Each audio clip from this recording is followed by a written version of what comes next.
Binabati namin kayo! Napasa inyo ang kabaligo! Ang batingaw ng Donghang ang huli nating makapangyarihang sandata.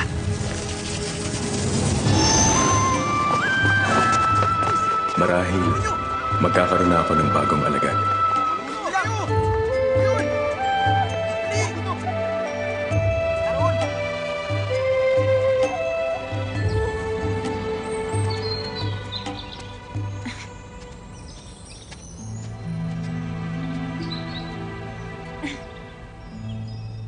Ito ng bundok Kunlun?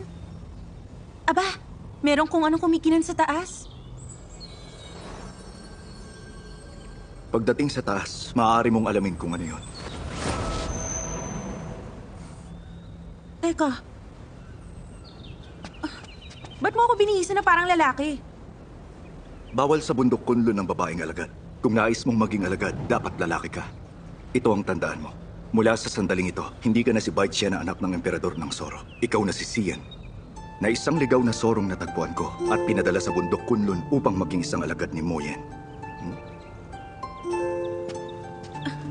Malalaman ba nila kung sino ko? Kung malas ka. Kung malas? Kung mga alagad lang ni Moyen, hindi nila yun malalaman.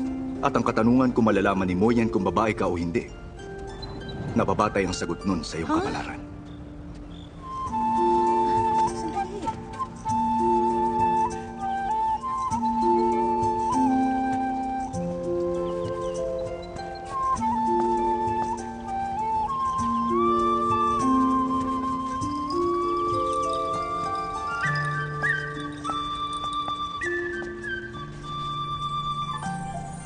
Sino naman kaya ang lalaking to? Ang lakas ng loob niyang makipaglaban sa akin. Isa na namang mangmang at mahinang lalaki na nais maging alagad ngunit umaasa sa tulong ng kadugo. Si Moyen ay Diyos ng digmaan na iginagalang ng lahat sa buong daigdig. Bakit siya tatanggap ng isang mahinang Soro?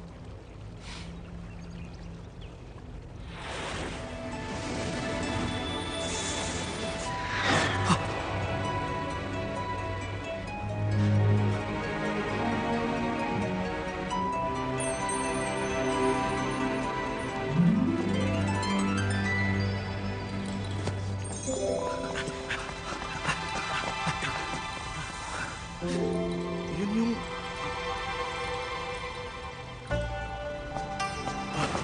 Guro! Dakilang Juyen! Kakaiba. Pinili siya ng abaniko upang maging may-ari nito.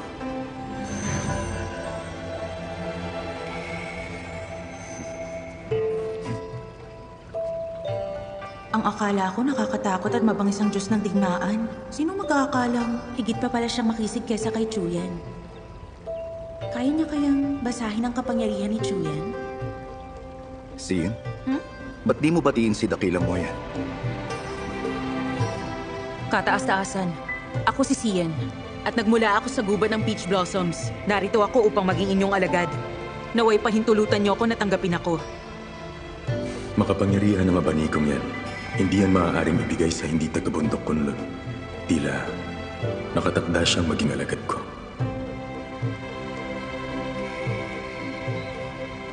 Dakilang Diyos.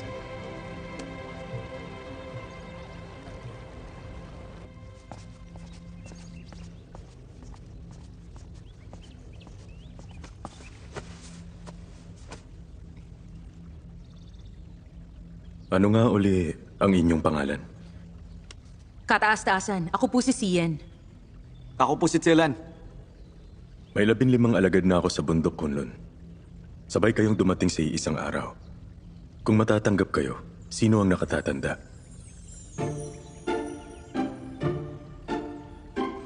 Juyen, may maimumungkahi ka ba? Pakiusap ko, Chuyan. Ayoko maging nakababata. Tila hindi pa gaano maaasahan ng batang Soro. Siya na lang ang nakababata. Ha? ngayon, ayoko nang maging alagad. Suwail ka. Napakabilis namang magbago ng iyong isip. Ano bang akala mo sa bundok Kunlun? Kahit dinala ka ni Dakilang Juyen, hindi mo kami dapat ipahiya ng ganito. Ba't nagbago ang iyong isip? Akong pinakabata sa aming angkan, dahil lang sa huli akong sinilang. Hanggang dito ba naman ako ang nakababata? Yun ba ay dahil sa nauna siyang dumating? Hindi pa atas yun.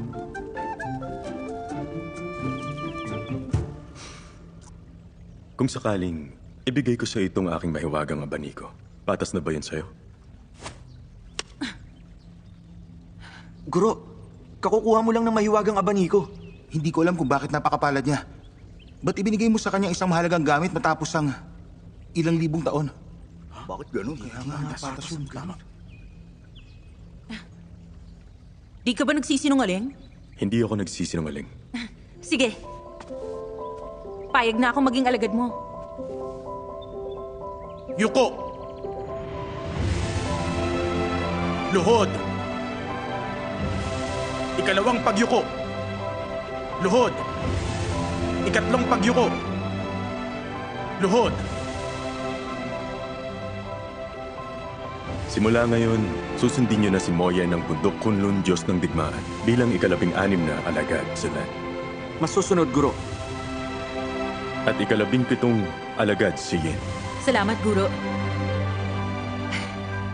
Guro, anong tawag niyo dito sa abaniko? Abaniko ng Yuching Kunlun.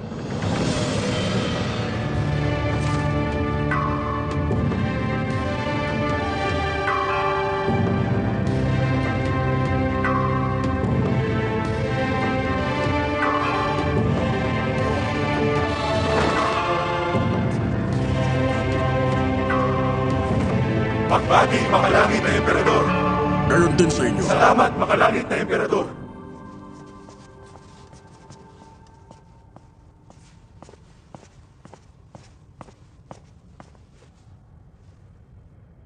Malugod na pagbati, Ama. Ayon sa mga mula sa bundok Kunlun, tumanggap ng 2 alagad ngayon si Moyen. Ibinigay niya sa isa sa mga yon ang abaniko ng Yuching Kunlun. Si Yin ang pangalan niya. Isang ligaw na soro na tagpuan ng Diyos na si Juyen. Ano ka mo? Kahangahangang mahiwagang sandata ng bundok Kunlun. Tapos ibinigay lang yun ni Moyen sa isang soro? 100,000 taon nang nakararaan, pumanaw si Amang Bathala. Sinubok ang mga sinaunang Diyos at isa-isa rin silang pumanaw. Sa daigdig na ito, tanging ang angka ng dragon at angka ng ibong apoy ang natira. Gayon din ang mga inapo ng angka ng Soro na iginagalang sa banal na tribo. Ako si Bai Chen, inapo ng angka ng Sorong may 9 na buntot, bunsong anak ni Emperador Baitse. Labis ang kasutilan ko nung bata pa ako at nagdulot ako ng maraming gulo. Upang mapigil ako, ipinagbihis lalaki ko na matandang ibong apoy na si Chuyen. Pinangalanan niya akong Siyen. Dinala ko sa bundok Kunlun upang maging alagad ng nakababata niyang kapatid na si Nguyen. 20,000 taon nang nakararaan mula nun. Akin na yung kamay. Ay, ayon sa nararamdaman ko, hindi magiging madali ang iyong buhay pag-ibig. Kampalasan! Binibini, huwag ka maniwala. Wala talaga siyang alam sa panguhula. Doon tayo sa pwesto ko. Ako na lang ang manguhula sa'yo. Ba't ka nang aagaw ng parokyano? Higit na marami ka nang naagaw sa akin dahil lang dyan sa maamo mong muka. Binibini, tayo na. Sumunod kayo sa akin. Dito, maupo ka.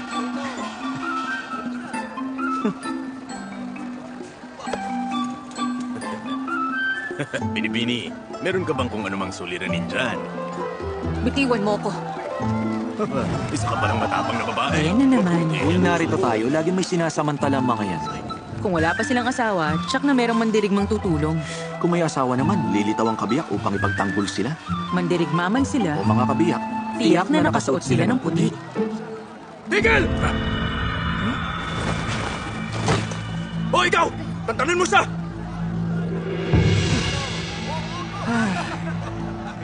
Tayo na. baka hinahanap na tayo ni Guru. Mga kasama, sugod! Pagbugin niyo!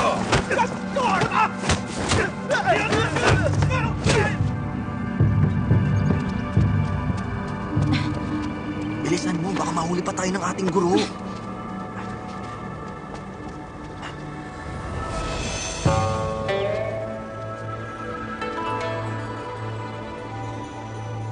Nakita kong hawak niya ang abaniko. Marahil, sisihin ng taong yon. Kailangan niyo siyang turuan ng leksyon. Hindi kailangan magmadali. Magtsaka kayo. Oo, ito na. Saan kayo nagtungo? Guro, huwag niyo silang pahirapan. Nagtungo sila sa daigdig ng mortal upang manghula sa mga tao at wala naman silang kinasangkutang gulo. Salamat, Tiefong. Sinasabi niyong sinasadya ko kayong pahirapan? Hindi po, Guro. Tiefong. Kagagaling niyo lang sa bundok Kunlun. Dapat na kayong magpahinga. Ako nang bahala sa kung anumang mga idinulot nila.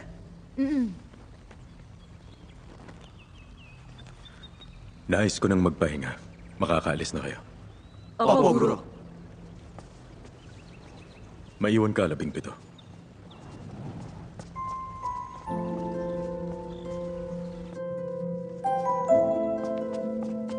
Dumaan ako sa gubat ng peach blossoms. Kumuha ako ng 3 gusi ng alak na ginawa ni Tsuyan. Alak na si Chuyan mismo ang gumawa?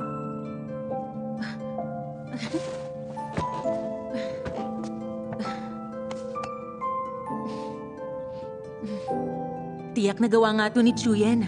Salamat, Guro. Masarap yan. Huwag kang lalabis dahil di yun mainam. Huwag kayong mag-alala. Alam ko yan. Kaunti lang dahil makakasama pag lumabis. Guro, ba't mo pala ako dinalhan ng alak? Bukas ang iyong kaarawan, hindi ba? Oo nga. Nawala sa isip ko na bukas ang aking kaarawan. Salamat, Guro. Higit ka pang mabuti sa akin kesa sa ibong apoy na yon.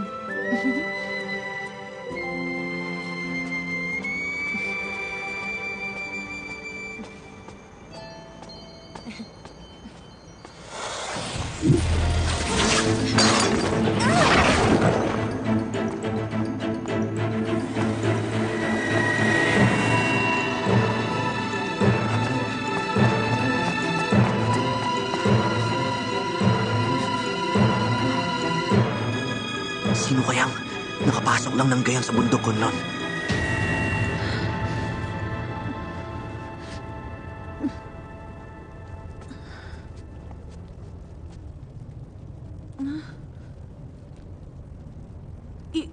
Ikaw yung binibinig kanina, hindi ba? Tama ka. Ang nakita mo kanina ay ang aming bathaluman. Alam mo ba kung sino siya? Siya ang kataas-taasang bathalumang Yaogwang na lumaban noon kasama si Moyen. Bathaluma Yaogwang? Masama to. Ayon kay Diefong, matagal nang umiibig sa aming guro si Bathaluma Yaogwang. Nilipat niya nga ang tirahan niya sa bundok Kunlun nang dahil doon. Hindi kaya narito siya upang hamunin ng guro para mas lumalim pa ang kanilang ugnayan? At ako ang ginagamit niyang pain? Huwag kang matulala. Hindi pa kami tapos. Bagaman nakagawa ka ng malaking pagkakamali, maawain naman si Bathaluma Yaogwang. Simula ngayon, siya na ang sundin mo at magsilbi kang alagad niya. Magtuon ka sa pagsasanay at huwag kang pasaway sa kanya. Ngunit, ako na si Sien, ang ika-17 alagad ni Dakilang Diyos Moyen. Paano kung magkakaroon ng isa pang guro? Hindi yun maaari. Tampalasan. Marangal at kagalang-galang si Moyen. Paano siya nagkaroon ng alagad na kagaya mo? Bilang isang babae, alam kong hindi kahiyahiyang humanga sa tulad niya. Ngunit ang pagdukot sa kanyang alagad upang makaugnayan lamang siya, tingin ko kahiyahiya yun. Mag-ingat ka sa pananalita mo. Ikaw ang nararapat na mag-ingat. Mabuti sa akin ang aking guro dahil naaawa siya sa buhay na meron ako at binilin ako ng kaibigan niya. Tapos ikaw, dinukot mo na nga ako. Binihag mo pa ako upang gawing sarili mong alagad. Napakalaki ng agwat ng kabutihan ng guro ko kaysa sa'yo. Kung ikaw ang magiging guro ko, hindi bali na lang.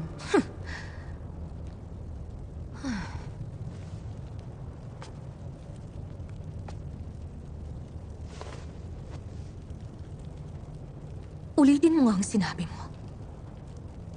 Labis na malaki ang agwat ng kabutihan ng guro ko kaysa sa'yo.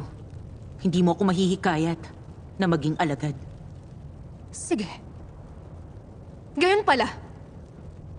Dahil labis ang kanyang kasutilan, dalhin siya sa piitan at ikulong ng 3 araw. Opo.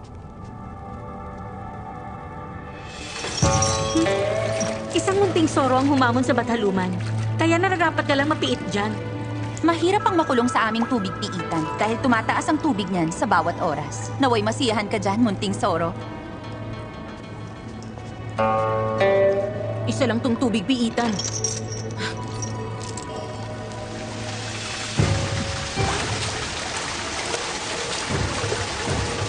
Kung gayon, totoo nga.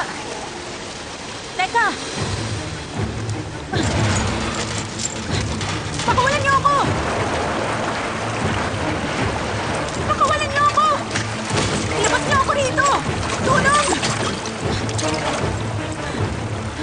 Tulong! Ilabas niyo ako rito! Saklado! Ilabas niyo ako! Tulong!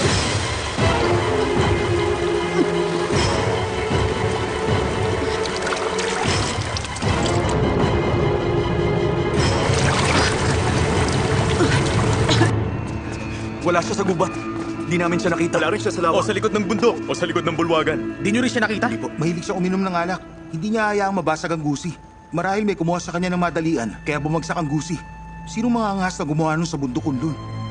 Hindi kaya tribo ng kaluluwa? Tribo ng kaluluwa? Hindi. Hindi sila yon. Maliban kay Pinunong Chingsang, maliban sa kanya, pag may nagtungo rito na taga-tribo niya, agad nahihinang kapangyarihan nun. Wala siyang laban kay 17. Kaya hindi maaaring sila yon. Nadukot niya si 17 at hindi ko siya naabutan. Tila kabisado niya ang bundok Kunlun. Ngunit maliban sa atin ng mga alagad, sino pang ibang sanay dito? Di kaya ang Batalumang Yaoguang? Tama ka. Maliban sa mga alagad, siya lang ang nakakaalam sa bundok Kunlun. Maghanap kayo uli. Lingyu, tayo na kay Guro. Sige.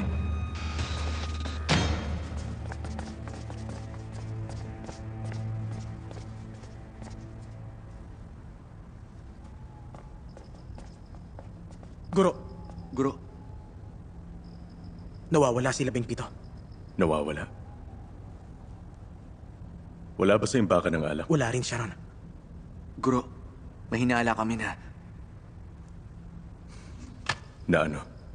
May nakita si Lingyu na mabilis na anino matapos siyang makarinig na nabasag na gusi. Ngunit hindi niya naabutan yon. Tapos nawala si 17. Isipin niyo, Guro. Maski si Lingyu, hindi siya naabutan. Ibig sabihin, sanay yun sa bundok Kunlun. at maliban sa atin, tanging si Batalumang Yaoguang ang naninirahan sa bundok Kunlun. May hinala kaming may kung anong nasabi si 17 na ikinagalit ng Bataluman. Ngunit di ako mangangahas na magtanong sa kanya.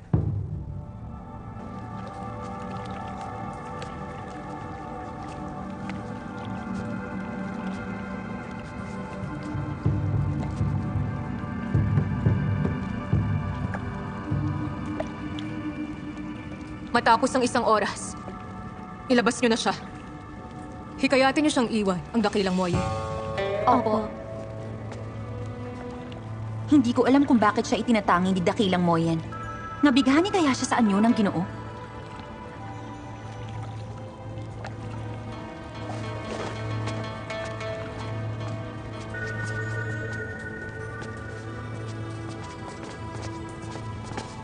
Moyen,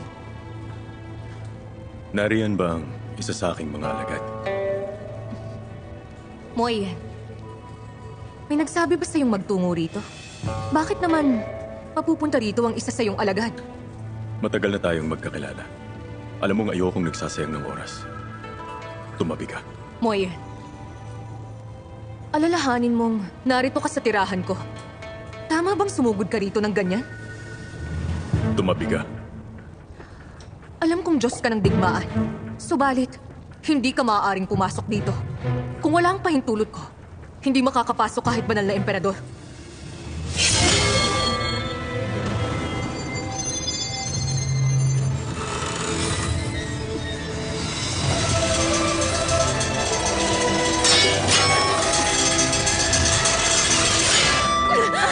Bataluman!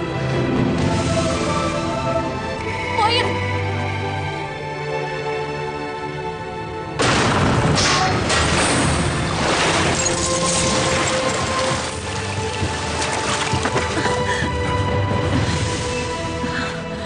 Guro, narito ka. 17, ayos ka lang ba? Ilang ulit lang naman akong nalubog. Hindi naman ako ganun kahina. Nagbago ka sa loob ng isang gabi. Naging malakas ka. Kailangan ko pang uminom ng alak. para sa aking kaarawan. 17.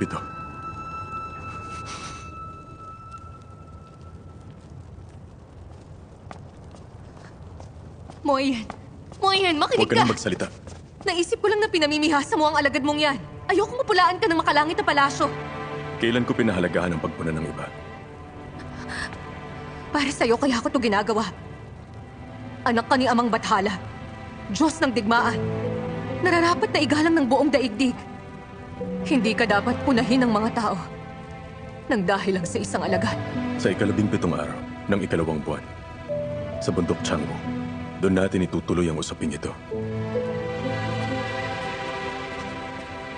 Nais niyang sa bundok Changwu kami magkita. Hindi ako makapaniwalang makikipaglaban siya sa akin.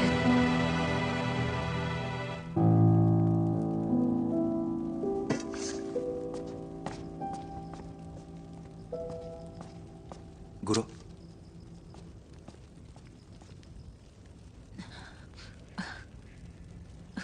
Guro. Guro. Guro. Guro. Guro. Guro. Napakasakit, Guro. Ayos lang. Ako nang bahala sa kanya. Ikukuha ko muna siya ng panlunas. Guro. Guro. Huwag kang mag-alala.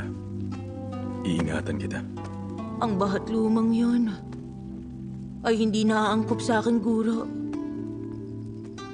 Ayoko sa kanya.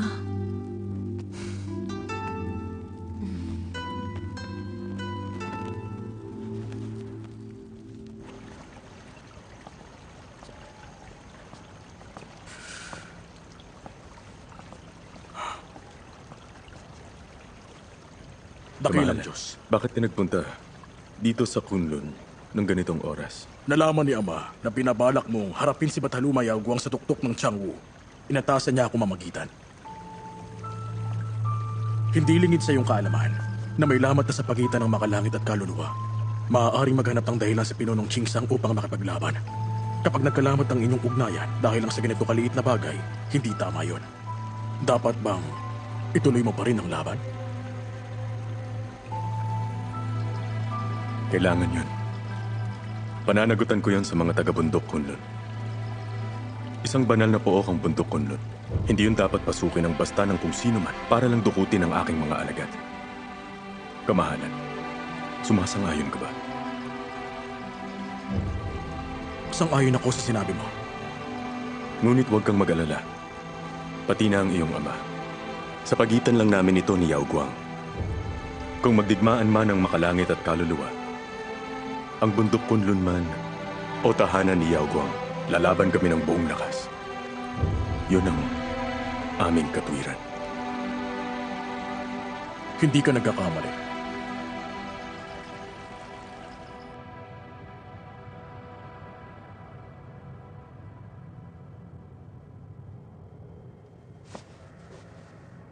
Ama, yun ang sabi ng dakilang Diyos na si Moyen. Noon pa lang nagulat na ako nang matanggap ng ligaw na sorong yun ang abaniko ng Yuching Kunlun. Ngayon nagkalit si Moyen sa pagtatanggol sa kanya. At di nagkatabiling labanan si Yaogwang. Kung may pagkakataon, nais kong magkaharap kaming dalawa. Nais kong malaman ang katangian niyang naging dahilan upang itangi siya ni Moyen.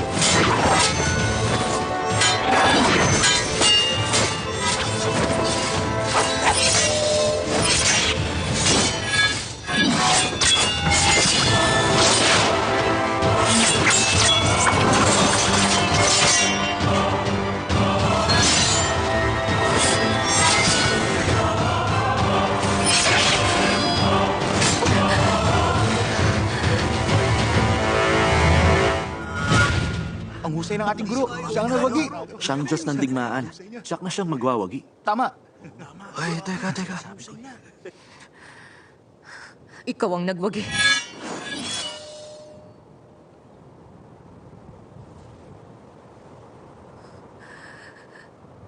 Tanggap kong aking pagkatalo. Dahil dyan, lisanin mo na ang bundok Kunlun. Moyen! May kailangan ka pa ba? Noong naglaban, ang mga Diyos at demonyo. Dati tayong magkakampi, hindi ba? Ngunit ngayon, tila, sira na ang ating ugnayan. Di tayo malapit sa isa't isa. Isa yung labis na pahayag.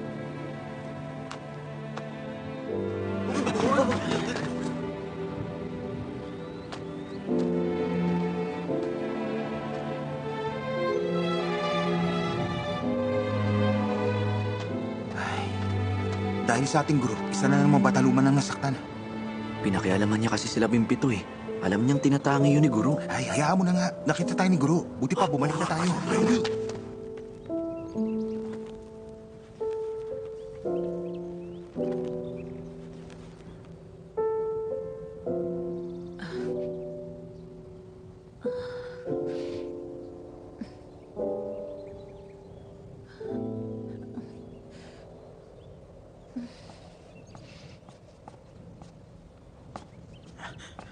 Labing pito. Gising ka na? Kamusta ka na? Ayos lang ako, Tefong. Akala ko aabutin ako ng 10 araw sa tubig piitang yun. Pagbalik natin dito, nakatulog ka agad. Hindi mo binitawan ng kamay ni Guro habang natutulog ka. Sabi mo nasasaktan ka. Huh? Tila awang-awa sa'yo si Guro. Paulit-ulit siya sa pagbulong sa'yo ng huwag kang matakot, huwag kang mag-alala, narito lang ako. Kung titingnan ka, para kang sanggol na walang kalaban-laban. Pupuntahan ako siguro. Nasa Tianghu siya, nilalabanan si Yao Guang. Pero kailangan ko pa rin siyang puntahan. Sa kakayahan mong sumakay sa ulap, baka nakabalik na siya bago ka pa nakarating. Ay, Labimpito, gising ka na pala. Kumain ka muna.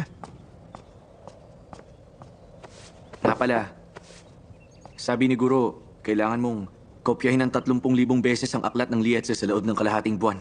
30,000 beses? Nga pala, may panauhin sa bulwagan, babaeng taga Qingchu. Babae?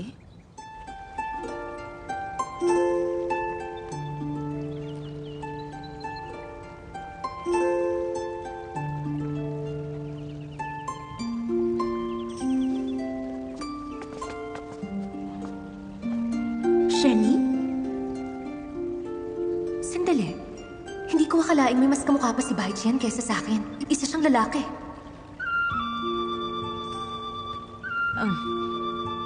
Maaari bang malaman kung sino sila? Sa nakikita ko, malaki ang pagkakahawig nating dalawa. Ginoong Sien, ako nga pala si Shenny. Kapatid ako ng kabiyak ni Baichun. Sa Qingchu ka ba nagmula? May nakapagsabing tagaron ka raw. Sabi ng aking kapatid, libu-libong taon mo nang kasama ang kataas-taasang Diyos na si Juyen. At malapit ka raw sa mga Diyos ng Qingchu. Tama. Nung naroon pa ako sa tahanan ni Chuyen, para ko na rin silang mga kapatid gaya ng turing sa amin ni Baichen. Si Chan Chan ba? Ukol sa kanya, ilang libong taon ko na rin siyang di nakikita.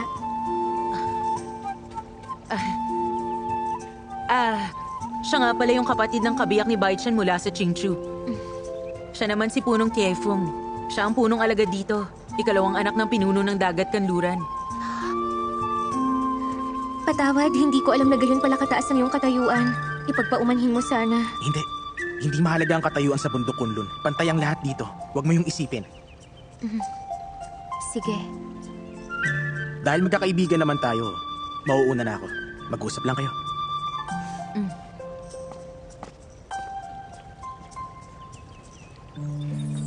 Isa itong liham mula kay kataas-taasang Baichun. Nakapaloob dito ang kanyang mga tagubilin. Liham ni Baichen? Ba't hindi na lang siyang nagdala? Malapit nang isilang ang anak ng dakilang Diyos na si Bai. Kasalukuyang nasa Qingchu ang mga Diyos. Nung umalis ako sa Qingchu, bagong kasal pa nun si Bai. Ngayon pala magkakaanak na siya. Paano nila malalaman ang kasarian ng sanggol? Naroon nga pala si Chuyen, kaya hindi na yun magiging mahirap. Babasahin ko lang.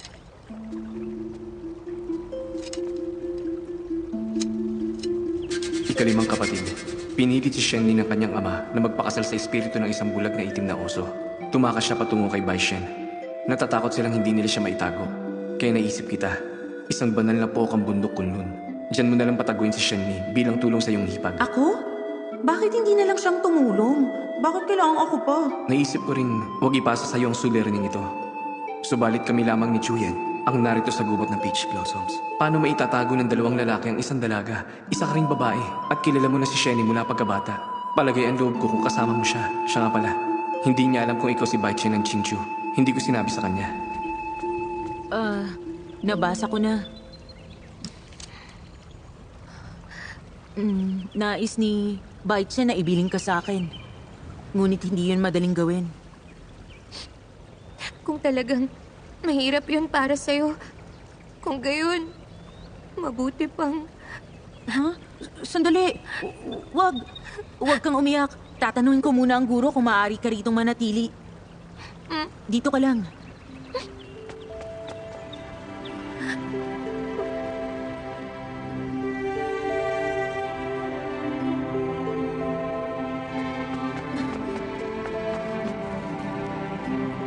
Tiefong, 17? Di ba dapat kasama mong pinsan mo? Ba't narito ka? may kailangan akong ihingi ng permiso kay guro. Ang buong akala ko talaga kapatid mo siya. Magkamukha kayo eh. Tila pinagbiyak. Sa laki ng daigdig, napakaraming maaaring maganap. Tiefong, tama bang panatilihin ko rito si Shenny? Sabi mo pinilit si Shenny ng magulang niya na magpakasal. Kaya tumakas at dito sa Kunlun siya tumungo. Kung gayon nga ang kalagayan niya, sa tingin ko hindi naman masamang panatilihin siya rito.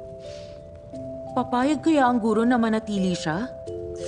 Dahil sa pagtingin ni Bataluma Yaoguang kay Guro, nilipat niya sa bundok Kunlun ang tirahan niya. Hinayaan lang naman yun ni Guro. Sinabi niya pang ang mga panauhin sila at dapat silang tartuhin ng tama. Kung pansamantala lang naman dito si Shenny, sa tingin ko paiintulutan yun ni Guro.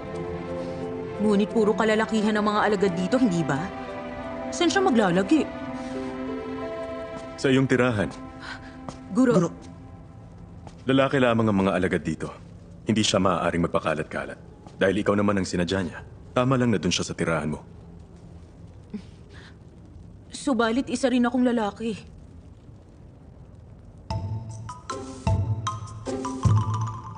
Ngunit tama ka, Guro. Dahil akong sinadya niya, dapat ko siyang asikasuhin.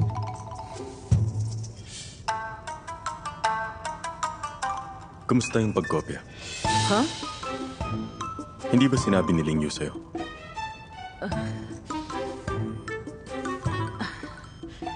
Guro, matapos akong kumopya ng ganong karami, tiyak maglalaglagan ang aking mga kuko. Hindi ba yun maaaring bawasan? Hindi.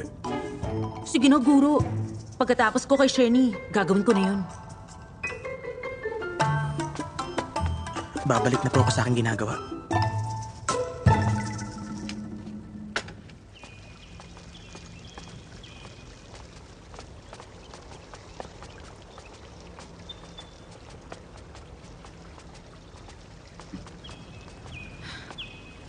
Ito, katabi lang ng aking tirahan. Dito ka lang muna. Sabihin mo lang kung may kailangan ka. Salamat sa pagtanggap sa akin. Huwag kang magpasalamat. Kung hindi pumayag ang aming guro, wala ditong tatanggap sa isang babae. Ginoo, sandali. Nung tumira ka sa gubat ng Peach Blossoms, wala bang sino mang nagsabi sa'yo na kamukha mo si Chen Chen? Maraming ang nagsasabi nun.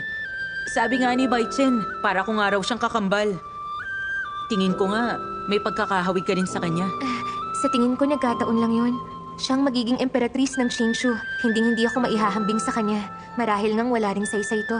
Sa huli, kakailanganin ko ring magpakasal.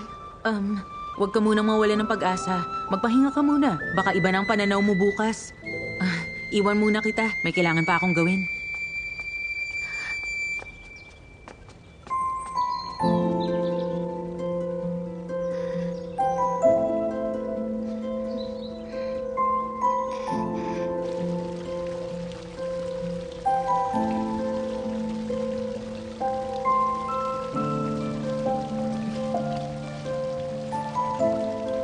Ginting gininto ang Padma. Simula ngayong araw, kokopyahin ko ng 30,000 ulit ang isang aklat. Di muna kita maaalagaan. Pagbalik ko, saka ko yung gagawin.